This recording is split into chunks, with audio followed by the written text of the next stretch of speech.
How to add payment method to your Facebook ad account. Hey everyone, welcome back to another video. In this video, we're going to learn how we can add the payment method to your Facebook ad account. So without any further delay, let's begin with the video. But before beginning, I want you to make sure to hit that like, share, and subscribe icon.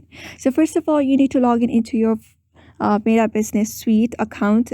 Just go to the Meta Business Suite website, business.facebook.com. After that, log in into the page of your page. After that, navigate to the all tools section, and when you do that, you'll be able to see option called billing and payments under manage. When you scroll down a bit, after that, wait for it to load. It may take some seconds.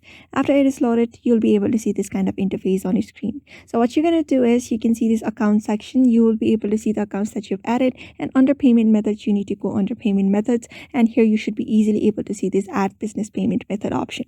So here you just need to tap on it, and if you have any ads account, you'd be able to see, just choose that and simply tap on this add business payment. After that, choose your payment methods like PayPal and any other payment method. After that, simply go with the verification process, and you should be able to add your payment method very easily, just like that. So therefore, just follow this method and you should be able to add your payment methods.